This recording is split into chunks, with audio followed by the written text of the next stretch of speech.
దక్షిణ బంగాళాఖాతంలో ఉన్నటువంటి అల్పపీడనం అది ఈరోజు నైరుతి బంగాళాఖాతంలో అల్పపీడనంగా కొనసాగుతుంది. ఇది క్రమేపీ బలపడుతూ వెస్ట్ నార్త్ వెస్ట్ డైరెక్షన్లో వెళ్తూ నెక్స్ట్ కమింగ్ 2 డేస్లో తమిళనాడు కోస్ట్కి కొంచెం దగ్గరలో వెళ్ళే అవకాశం ఉంది. దీని ప్రభావం చేత నెక్స్ట్ కమింగ్ 3 to 4 డేస్ ఇటు మన ఆంధ్రప్రదేశ్లో ఉత్తరాంధ్ర దక్షిణ కోస్తా ఈ ప్రాంతం అంతా కూడా ఒక మాస్టర్ వర్షాలు, కొన్ని జిల్లాలకి భారీ వర్షాలు, మరికొన్ని జిల్లాలకి భారీ నుంచి అతి భారీ వర్షాలు రాగల అవకాశం ఉన్నట్టుగా మనం ఫోర్కాస్ట్ ఇస్తున్నాం.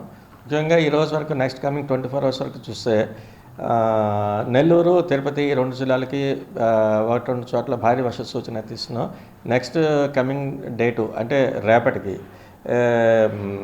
తిరుపతి, నెల్లూరు, కాకినాడ, అనకాపల్లి, విశాఖపట్నం ఈ జిల్లాలకి భారీ నుంచి అతి భారీ వర్షపాతం రాగల అవకాశం ఉన్నట్టుగా ఫోర్కాస్ట్ ఇస్తున్నాం.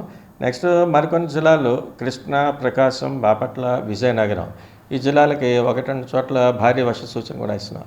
అలాగే నెక్స్ట్ డే 3 అంటే ఎల్లుండి చూస్తే ఈ భారీ నుంచి అతి భారీ వర్షపాతం కూడా మరికొన్ని జిల్లాలకు అయితే కంటిన్యూ అయ్యే అవకాశం ఉన్నట్టు చెప్తున్నాం. అవి ముఖ్యంగా కాకినాడ, అనకాపల్లి, విజయనగరం, విశాఖపట్నం ఈ 4 జిల్లాలకి కూడా ఎల్లుండి చూస్తే భారీ నుంచి అతి భారీ వర్షపాతం.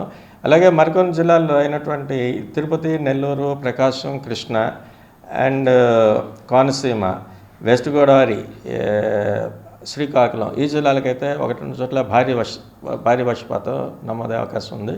అలాగే ఓవరాల్గా చూస్తుంటే అంటే ఇప్పుడు రాయలసీమకి కొంచెం తక్కువ అయినప్పటికీ ఇటు ఉత్తరాంధ్ర, దక్షిణ కోస్తా ఈ మొత్తం కంప్లీట్ ఈ ప్రాంతం అంతా కూడా రేపటి నుంచి ఒక మాసం వర్షాలు అక్కడక్కడ ఉరుములతో కూడిన జల్లులు, అలాగే కొన్ని జిల్లాలకు అయితే భారీ వర్షపాతం, మరికొన్ని జిల్లాలకి భారీ నుంచి అతి భారీ వర్షపాతం వచ్చే అవకాశం ఉన్నట్టుగా అయితే మనం ఫోర్కాస్ట్ ఇస్తున్నాం.